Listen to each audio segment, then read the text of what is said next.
You ever notice how the moment a country becomes self-reliant on energy or banking or tech, it immediately becomes a threat? Let's talk about Iran for a moment. Not the one that you get in the headlines, but the one that's rarely shown. Let's look at a few things they have. First of all, a domestically built nuclear fuel system, a satellite launch program, a growing AI, drone, and cybersecurity infrastructure, and their own national internet system that can operate off of the global web. And they've built this despite severe US and EU sanctions, ongoing Western and Israeli intervention, assassination of their top scientists, and cyber attacks like Stuxnet, targeting their nuclear sites. Iran has been independent for over 40 years and still managed to build an independent, high-tech infrastructure detached from the rest of the world.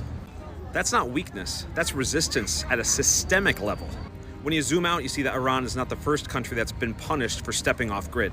Take Libya, for example. They wanted to establish a gold standard, and as soon as they did, NATO bombs the country, Gaddafi is executed, and their gold reserves vanish. In Iraq, Saddam Hussein wants to sell oil in euros. Well, what happens then? Suddenly he's got weapons of mass destruction. Did we ever find them? No, but we found oil.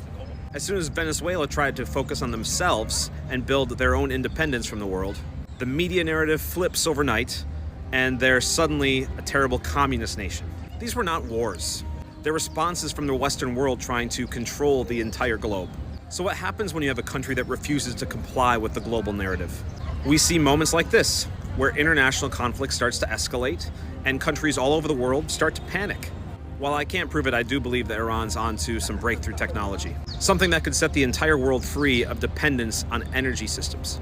But even if that's not the case, this should concern everyone because it illustrates who are the bullies. And when you watch the evolution of the narrative on the news, you can see exactly what's going on. So before you believe the next headline that tells you who is really evil, ask yourself, why is that the story?